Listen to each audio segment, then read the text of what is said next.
you kindly. Thank you so much.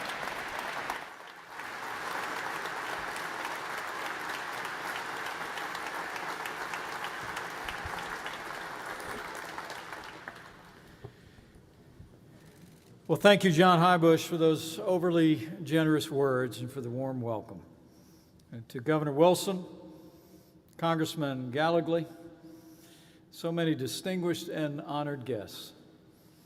It is a great honor for us to be here today, in person, at the Reagan Presidential Library. Now, John and I have known each other for a little bit, and I'm a bit of a fan of his. I appreciated that introduction, John, but I think you know the one I prefer is a little bit shorter. I'm a Christian, a conservative, and a Republican in that order, and it is my great honor to be with all of you here today. Thank you.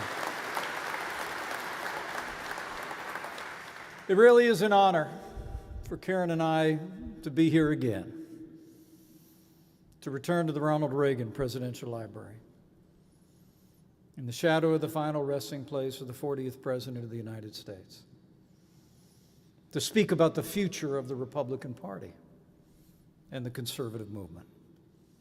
And I thank you for the invitation. I think it is altogether fitting to speak about the future of the grand old party here, because we are come to another time for choosing. And I know in my heart of hearts that just as we did in 1980, just as we did in 2016, the American people will again choose a future of freedom and American values, and the Republican Party will lead the way.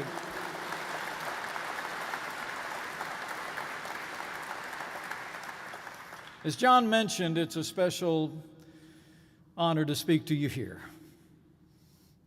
After all, I became a Republican because of Ronald Reagan. As has already been mentioned, I began my life in politics in the Democratic Party. I was the youth Democrat coordinator in Bartholomew County, Indiana. Kind of a community organizer, if the truth be told. But I have to tell you, when I heard the voice and the vision and the ideals and the optimism of Ronald Reagan, I knew my future was in the Republican Party.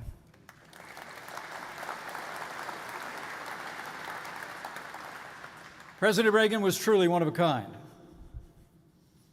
from the Midwest. And while he's nearly universally acclaimed today, I'm old enough to remember that wasn't always the case. Before he was the great communicator, Ronald Reagan was the great disruptor, a conservative outsider who was vigorously opposed by a moderate establishment in his own party, and a national media arrayed against him every day for 8 years. Reagan's victory in 1980 breathed new life into conservatism, and it set a new course for our nation. And afterward, there was no turning back. Today, I think we find ourselves in a very similar position. President Donald Trump is also one of a kind.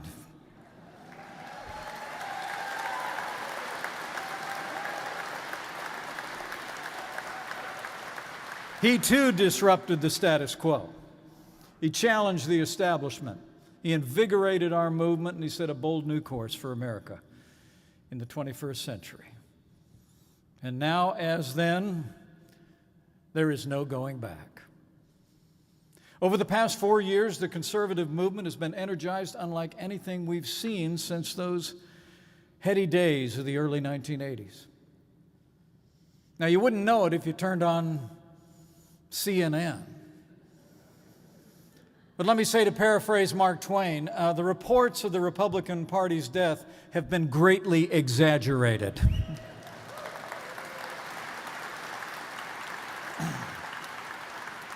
I believe the future of our party and our movement is bright. In fact, I never felt better in my life. Puts me to mind of a story that President Reagan used to like to tell. Apparently there was this farmer who decided to take his cow to market, so he loaded the cow in the truck and the dog and headed into town. But on his way there was a traffic accident, and the cow and the truck went in one ditch, and the farmer and the dog went in the other. And as these things go, after he recovered, they ended up in court. And the attorney for the other driver was questioning the farmer in the witness stand. And he said, "Sir, isn't it true that a police officer approached you at the scene and asked how you felt?" And he said, "Yes, sir, I think that's true." And he said, "And isn't it true that you said you never felt better in your life?" And he said, "Yeah, I reckon I did." He said, "No further questions." Now, his attorney jumped up real quickly and did what lawyers call redirect for his client. He said, "Sir, would you like to explain the circumstances in which you made that comment?" He said, "Yeah, I reckon I would." He said, "See, I was driving down the road," and he said, "got in this accident, and when I woke up, me and the cow was in one ditch, and the truck and the dog was in the other, and I seen the sheriff. And he walked over, he looked down at that dog, it had a broke back, it wasn't going to get better, and he got his revolver out and put it next to the dog's ear, and he shot him, put him down. And then he walked over and he looked down at that cow, which is in just as bad a shape, and again, he mercifully put his revolver to the forehead of that cow and pulled the trigger. And then that sheriff walked over to me and said, "And how are you feeling?"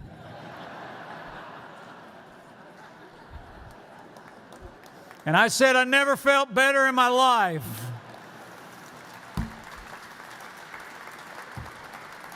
And it's true. I am optimistic. Here at the Reagan Presidential Library, after 4 years at our president's side, 4 years of relentless attacks by the political opposition and the national media. But I repeat myself. After a year of a heartbreaking pandemic impacted all of our lives, you still look at those 4 years and recognize that under President Trump's leadership, we were able to achieve things Republicans have been talking about since the days of Barry Goldwater. It's true. I mean, President Trump taught us what Republicans can accomplish when leaders stand firm on conservative principles and don't back down. And that's exactly what we did every day of the Trump-Pence administration. We stood firm and did not back down. I like to say it was 4 years of consequence, 4 years of results, 4 years of promises made and promises kept.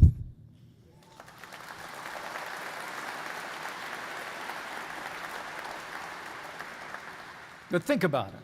In 48 months, our administration achieved the lowest unemployment, the highest household incomes, the most energy production, the most pro-American trade deals, and the most secure border and strongest military in the history of the world.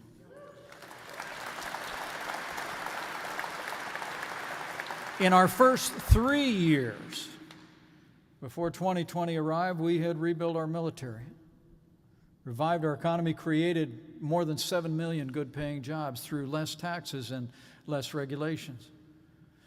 Because of our administration and American innovation, we became a net exporter of energy for the first time in 70 years.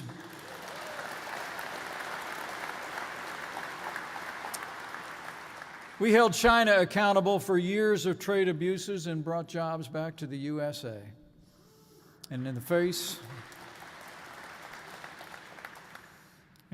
of the worst pandemic in 100 years, we launched the greatest national mobilization since World War II. We reinvented testing. We created medical supplies and medicines at a record pace.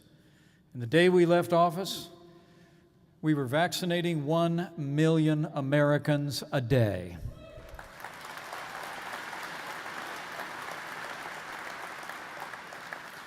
So despite a disappointing loss at the national level, we still gained 10 million more votes in 2020 than 4 years before, and the highest vote total of any Republican ticket in history. We also added 15 seats in the House of Representatives.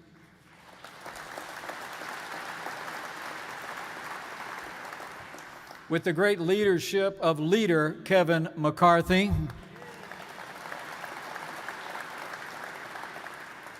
And I couldn't be more proud to report that we also won the highest proportion of African American and Hispanic votes in 60 years.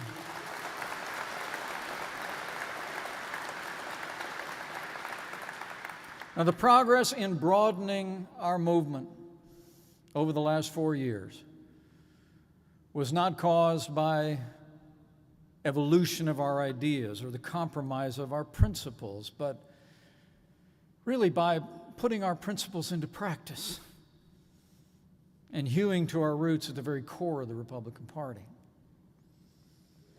I mean, we basically turned back to what made America great in the past, and we made America great again in just 4 years. That's the record. But how times have changed. In just 155 days, the Biden-Harris administration has unleashed a tidal wave of left-wing policies that threaten to wipe out all the progress that we made for a safer, more prosperous, more secure America. You know, Democrats have been so busy advancing their liberal agenda, sometimes I feel like the left hand doesn't know what the far left hand is doing. But it's amazing the speed with which they've moved. Almost in a blink of an eye, President Biden has launched an explosion of runaway spending, $6 trillion and counting. Proposed the largest tax increase in 50 years.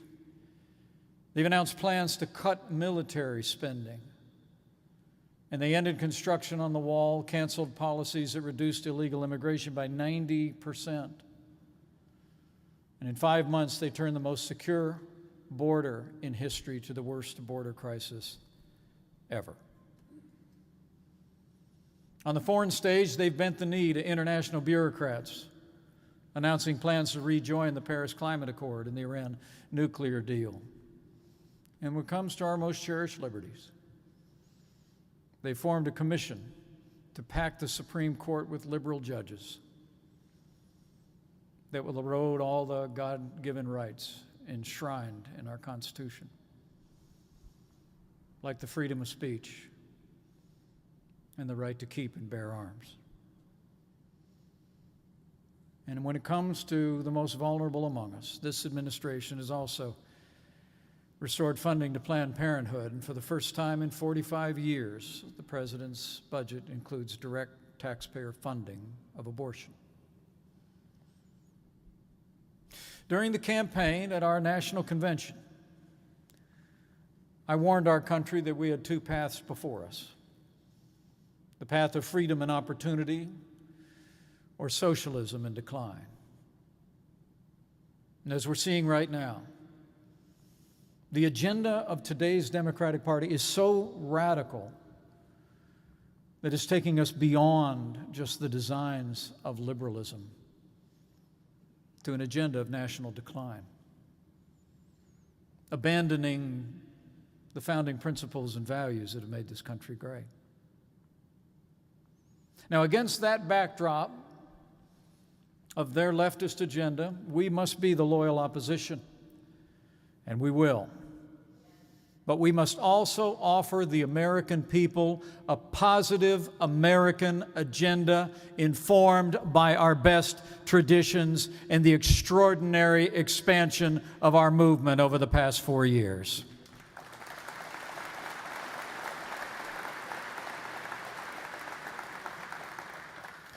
The pillars of that agenda include our party's traditional conservative priorities: maintaining a strong national defense, free market economics, traditional values, and the right to life.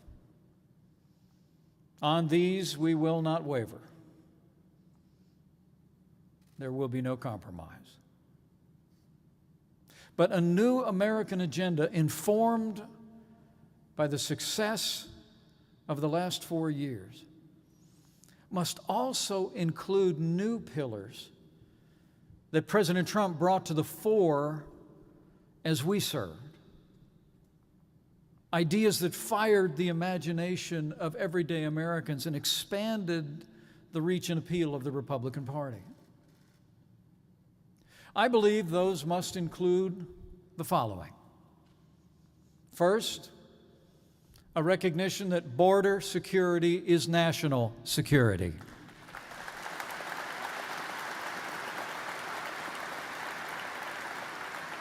Second, that trade must be free and fair and put American workers first.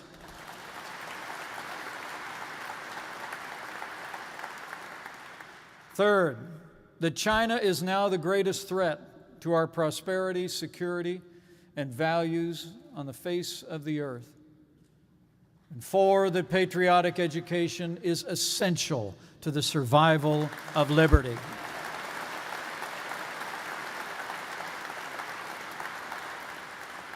And lastly, a recognition that we, the Republican Party, are the last line of defense of the Constitution and our American heritage of freedom. It's true. So first, of that new American agenda for our party is border security, and to no less extent, national sovereignty. America is the most welcoming nation in the history of the world and has been enriched by immigration throughout our nation's story.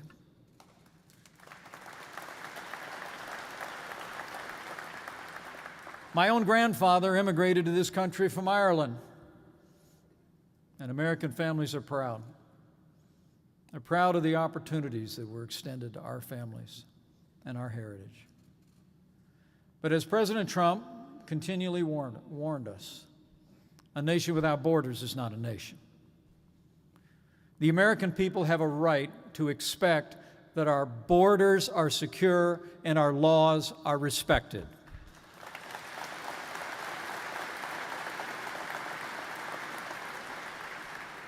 By unwinding policies that had reduced illegal immigration at our southern border by 90%, the Biden administration has unleashed the worst crisis in the history of our southern border.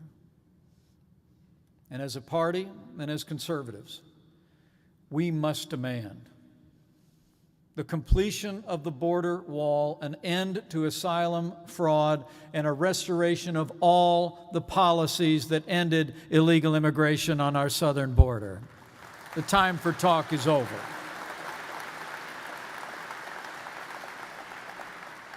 You all know here in California the high levels of immigration, legal or illegal, without assimilation is transformative to our communities and our society.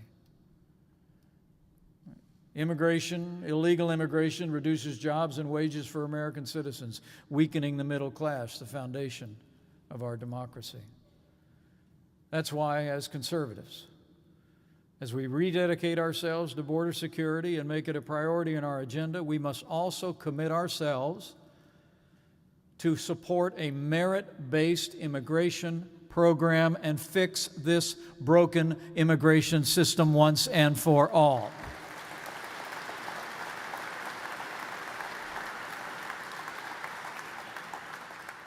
Next,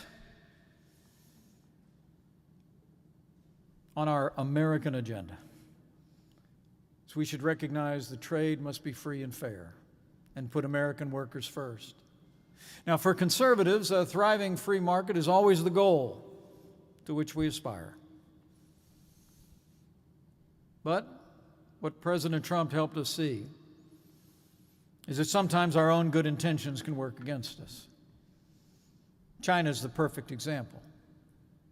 For decades, China pretended to be a fair and equal trading partner with the world, all the while stealing intellectual property, illegally subsidizing state-sponsored industries, and flooding our markets with cheap, substandard products to destroy American businesses. Meanwhile, our manufacturing base was hollowed out. Many of our citizens were impoverished, and the American working class was gutted. Billions, possibly even trillions of dollars worth of technology and innovation and productivity were stolen. And as we learned in this difficult past year, some of our most critical supply chains were offshored, with ominous consequences for our economic security and the well-being of our people. Free markets depend on consistent rules for all involved. Everybody's got to play by the same rules of the road. We conservatives have always insisted on that here at home, but under the Trump-Pence administration, we applied the principle of free and fair trade to all of our trading partners around the world.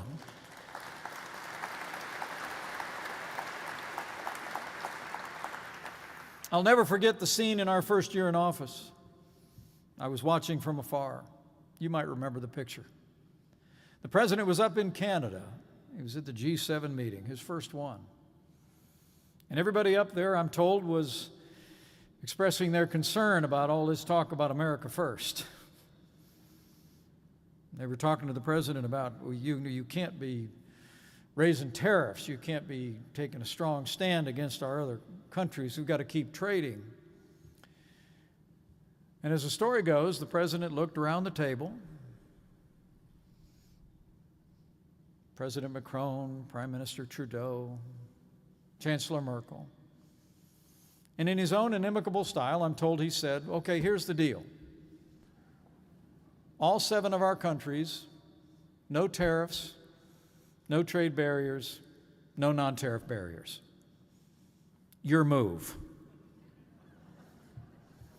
And suddenly everybody started to ask what time it is. I mean, the truth is they turned a little green in the gills by all accounts. What the president laid bare there was that some of our trading partners wanted different rules for us and for American workers, and they were living on themselves.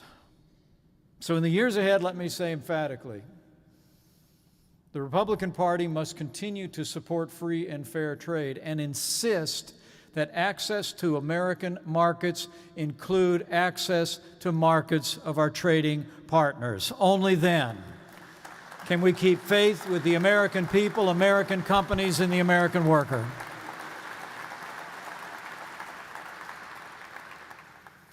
Third, China. Our future agenda for the Republican Party must include a recognition that after years of capitulation by both political parties, that China is now the greatest threat to our prosperity, security, and values. President Donald Trump changed the national consensus on China.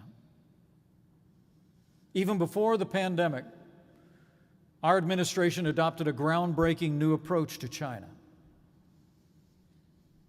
Prior to our administration, you may remember, there was a broad bipartisan consensus that had come together around the goal of helping China reform its economic system in the belief that as they experienced greater economic commerce, that they would open the door to political freedoms and liberties. But we were wrong. China's economy certainly grew over the last 20 years. But as the world has witnessed, whether it be the oppression of Uyghur Muslims in Xinjiang, near genocide, whether it be their military provocations in the Asia Pacific, the bullying of Hong Kong and Tibet, their violation of international agreements, and theft of hard-won technology, or whether it be China's failure to come clean about the threat and the origins of the coronavirus, America knows and the world knows the Chinese Communist Party cannot be trusted.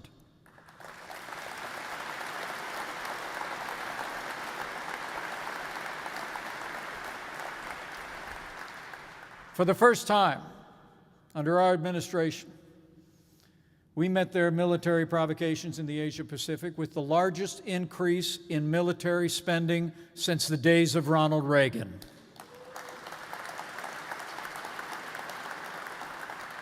We called out their trade abuses and theft of intellectual property and used tariffs and access to the American economy to bring China to the negotiating table. We spoke out about their human rights abuses in violation of international norms. And the Trump-Pence administration was the first to recognize the truth, but saw communist China for what it was. Not a partner engaged in good faith competition, but a strategic competitor.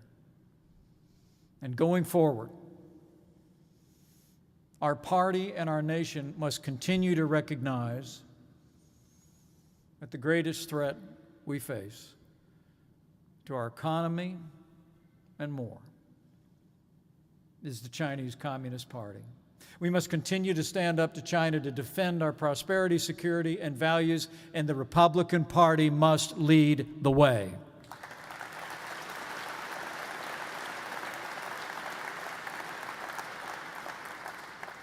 Fourth, our new agenda for the GOP must recognize that patriotic education is essential to the survival of liberty.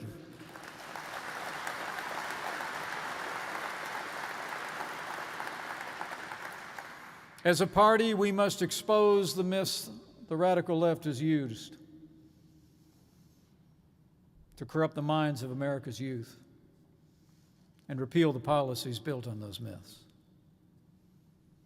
That must include, we must end the movement to defund the police and stand with the brave men and women of law enforcement every day.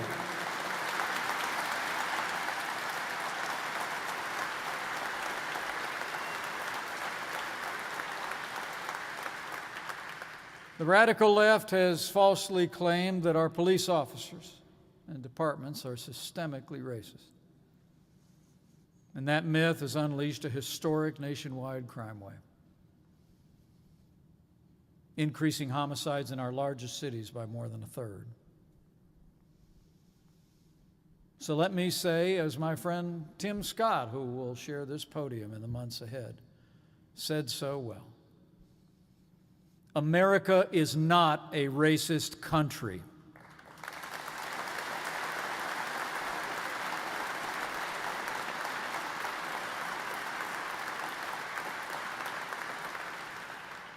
The men and women of law enforcement protect and serve every American every day, of every race and creed and color, and they deserve our respect and support.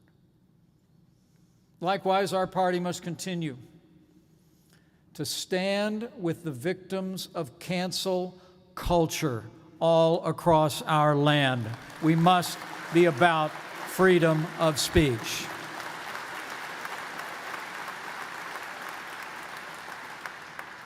We must stand up to those corporations that capitulate to the mob and persecute American citizens based on their beliefs.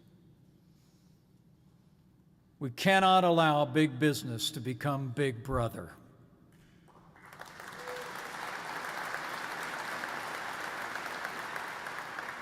And perhaps most importantly,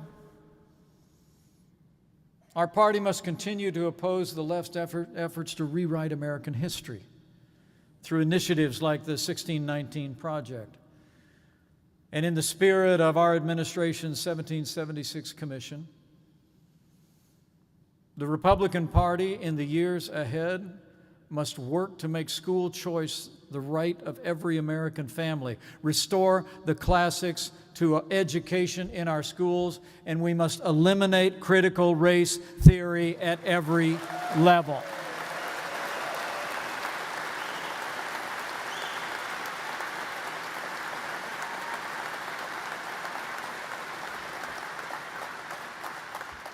Critical race theory teaches children as young as kindergarten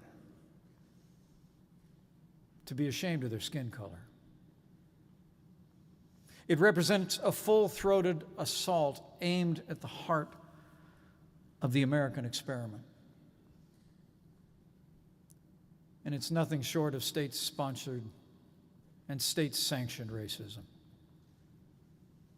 Our party must ensure that critical race theory is expelled from our schools, our military, and our public institutions.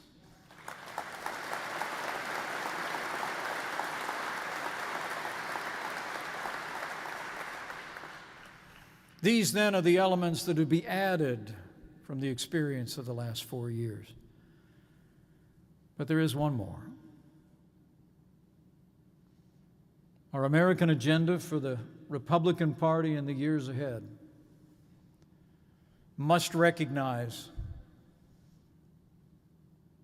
that our party has become the last line of defense for our Constitution and our American heritage of freedom. For most of our history, both political parties were committed to the ideals enshrined in our founding documents. But sadly, that's no longer the case. We live in a time when the leaders in the Democratic Party routinely demean the American founding. Today, Democrats seek to rewrite our Constitution, our Second Amendment, to redefine the liberties enshrined in our Bill of Rights through their efforts to pack the Supreme Court and advance their radical agenda. As we forge an agenda for the future of our party, we must make it clear that the Republican Party will always defend the principles at the heart of our republic.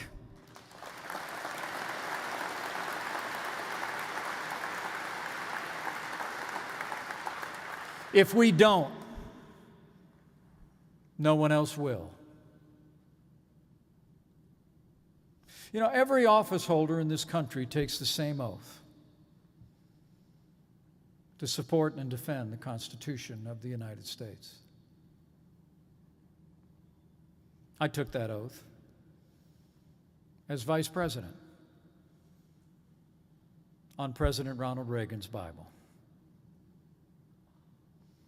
It's the same oath that our son took when he was commissioned as an officer in the United States Marine Corps, where he is currently deployed serving the United States overseas.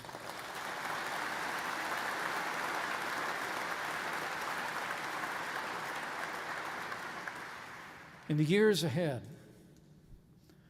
the American people must know that our Republican Party will always keep our oath to the Constitution, even when it would be politically expedient to do otherwise.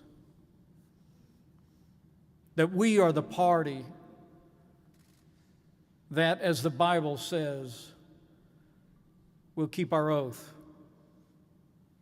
even when it hurts.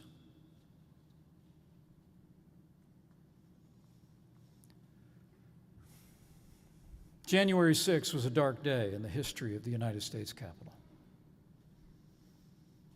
But thanks to the swift action of Capitol Police and law enforcement, the violence was quelled, the Capitol secured, and we reconvened the Congress the very same day to finish the work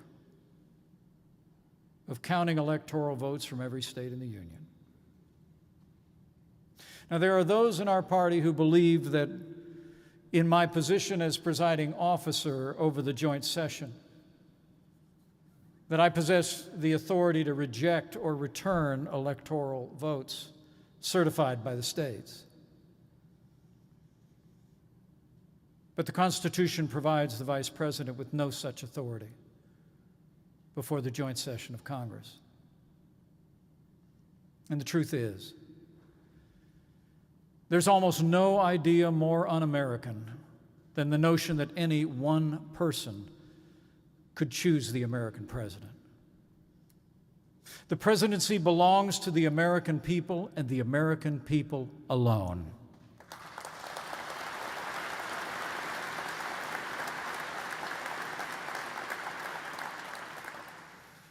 And I will always be proud that we did our part on that tragic day to reconvene the Congress and fulfilled our duty under the Constitution and the laws of the United States. Now, I understand the disappointment many feel about the last election. I can relate. I was on the ballot. But you know, there's more at stake than our party and our political fortunes in this moment. If we lose faith in the Constitution, we won't just lose elections. We'll lose our country.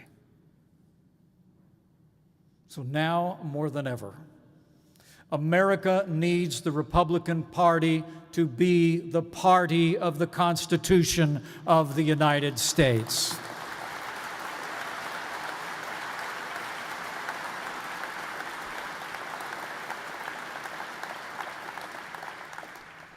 We've all been through a lot over the last year.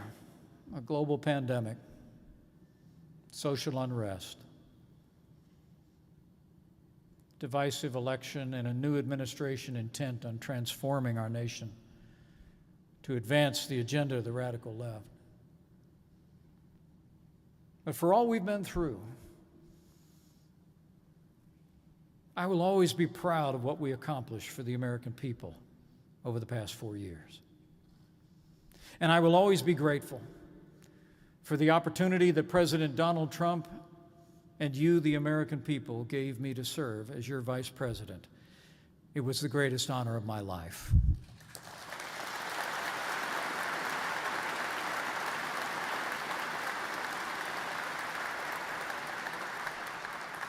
And as we go forward, we must not allow the Democrats and their allies in the media to use one tragic day to discredit the aspirations of millions of Americans. We cannot allow the Democrats and their allies in the media to use one tragic day to distract attention from a new administration intent on dividing our country to advance their leftist agenda. My fellow Republicans, for our country, for our future, for our children and our grandchildren, we must move forward united, and I know we will.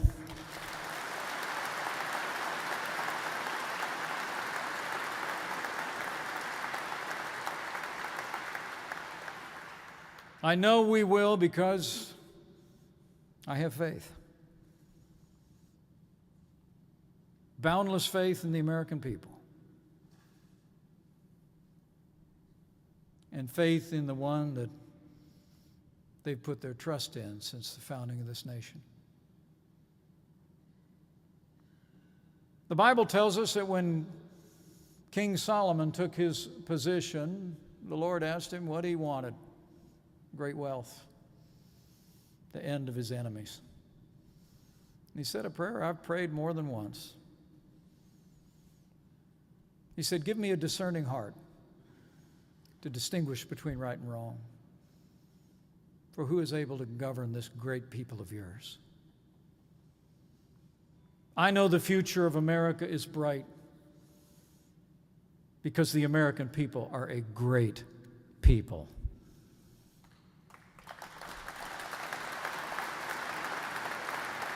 I've seen it firsthand. Traveling across this nation as your vice president, I've seen it in the way strangers come alongside people they don't even know in the wake of a hurricane or a flood. I've seen it in the way our extraordinary healthcare workers and first responders leaped into harm's way in the midst of a pandemic. I remember seeing it 20 years ago after the towers fell. And the lines out of our recruiting stations in every city in America went around the block. And I've seen it in the watchfires of circling camps, in my trips to Iraq and Afghanistan, aboard ships, and walking on a quiet hillside in Arlington. You know, when I think of the people of this country, I'm reminded of the last time I saw President Reagan. It was 1988. As John said, we had occasion to meet at the White House briefly. But after our sit-down, he came into the East Room because my wife Karen was there and the spouses of the other 30-some-odd candidates were present. He walked up to a little makeshift podium, and as John told you, I took the occasion when I sat across from our 40th president just to thank him. Thank him for everything he'd done to inspire my generation of Americans to believe in this country again. And I think he heard that from more than a few, because as he stood in front of that small group, he said words I'll never forget. He said, you know, a lot of you have thanked me for everything I've done for this country. And he said, but I want you to know I don't think I did anything for this country. He said, I think the American people decided to right the ship, and I was just the captain they put on the bridge when they did it.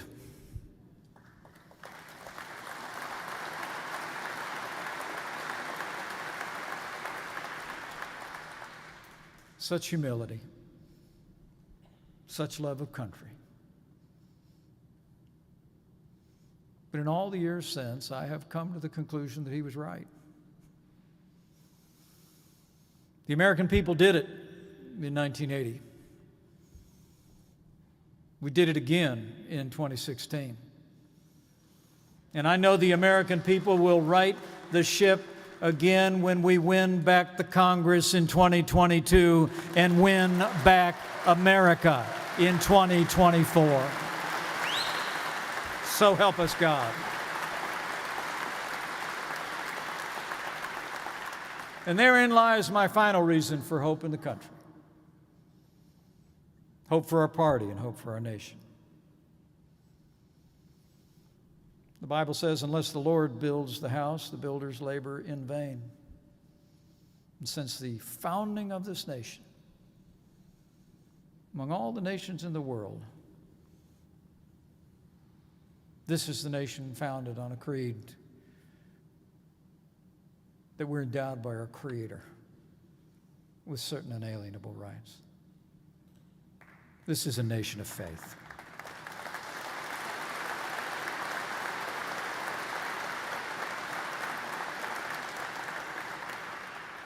And I know that faith has seen us through triumphs of tragedies in the past. And as I stand before you today, I believe if we will but renew our trust in Him, that if His people who are called by His name will humble themselves and pray, He'll do like He's always done in the long and storied history of this nation. He'll hear from heaven, and He'll heal this land, this one nation under God, indivisible, with liberty and justice for all.